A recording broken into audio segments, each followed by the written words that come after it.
Welcome, everyone. Today, we're going to dive into some really profound verses from the Gita to try and understand the hidden patterns that, really shape our lives. We're going to look at why we do the things we do and maybe, just maybe, find a path to a more joyful way of living. So let's kick things off with a big question for you. Do you ever feel like you're just living life in a loop? Repeating the same patterns over and over, almost like you're being driven by these forces you can't quite put your finger on? Well, if he's ever felt that way, this ancient wisdom says you're definitely onto something. All right, let's get right into it. The verses of the Gita talk about what's called the eternal cycle. And really, it's this incredibly powerful loop that pretty much governs our reality. And it's all driven by a really simple but, wow, profound chain of cause and effect. Okay, so how does this whole thing work? It's actually a four-stage cycle. First, our actions create our environment. Literally, the things we do shape the world around us. Then, that environment we've created, it stimulates our thoughts. And those thoughts, well, if we dwell on them, they turn to desires. And what do desires do? You guessed it. They drive us right back into action. And boom, the cycle starts all over again. Now, here's where it gets really, really interesting. This cycle, it doesn't just end with death. It's not like a game over or press reset kind of thing. Nope. The verses from the Gita explain that this loop is so powerful, so fundamental, that it actually continues across lifetimes. Okay, so that immediately brings up a huge question, right? If our physical body is left behind, what in the world are we carrying with us that keeps this whole cycle going? It's not our car or our house, that's for sure. While the text breaks it down for us, it says there are exactly three things that survive the death of the physical body. And these three things, they're not physical, but they are the absolute engine of this eternal cycle.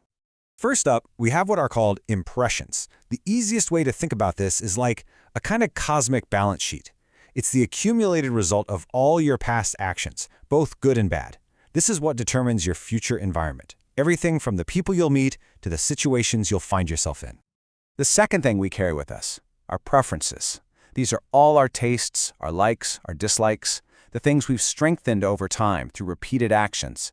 The coffee example is perfect. You drink it every single day, you build a really strong preference for it. And these preferences act as a filter for our experience, constantly giving rise to thoughts about what we want and what we don't. And finally, the third thing is knowledge. This isn't just book smarts. This is all the wisdom we've gained from our experiences, from our studies, from living. This knowledge acts as another kind of filter. It's what helps us look at our thoughts and decide, okay, is this one worth turning into a desire? It helps us validate which path to take. Okay, so we have these three things we carry with us. And all of this builds up to one absolutely critical moment. A moment defined by a lifetime of habits. The power of our final thought. The verses of the Gita place a huge emphasis on this precise moment. It's not about some external judgment of your whole life. It's about what your own mind is focused on, what its dominant habit is at the very moment you leave the body. In fact, one verse puts it this way, "And whoever at the time of death quits his body, remembering me alone, at once attains my nature. Of this there is no doubt." That's an incredibly powerful statement. It's saying that if your final thought is on the divine, you break the cycle. Period.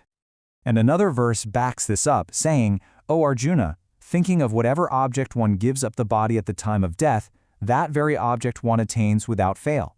So in other words, whatever is dominating your mind at that moment, that's your destination. That's what you get. No exceptions. So, this all begs a pretty big question, doesn't it? If we're caught in this cycle, and our final thought is basically just the product of a lifetime of habits, how on earth do we break free? Well, the good news is, the Gita gives us the way out. It's a practice called Upāsanā Yoga.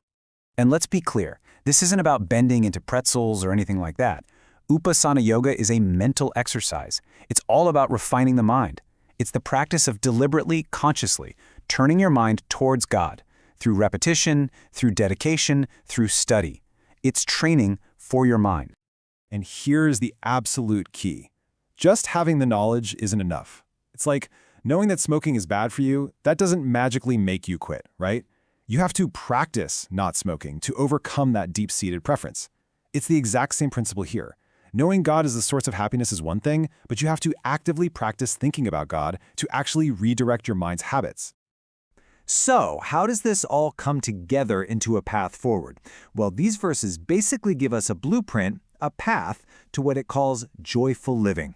It's a way to finally get free. And it's laid out in 5 pretty clear steps. You start by living according to Dharma, or divine rules. Doing that helps you gain positive impressions. Those good impressions create the right kind of environment for you to then practice Upāsanā Yoga. That practice, in turn, helps you attain the right knowledge. And finally, all of that together leads to what we're all after, joyful living and liberation. So what this really is, it's a guided path. It takes you from being controlled by the cycle, just a passenger getting tossed around, to mastering your own inner world. You become the pilot, consciously steering yourself towards freedom. And that really leaves us with one final powerful thing to think about. If every action, every single thought feeds into a cycle, then every single moment is a choice. It's a choice to either keep strengthening those old habits or to build a new path, a new reality for yourself. So the question for all of us is, what cycle will your actions feed today?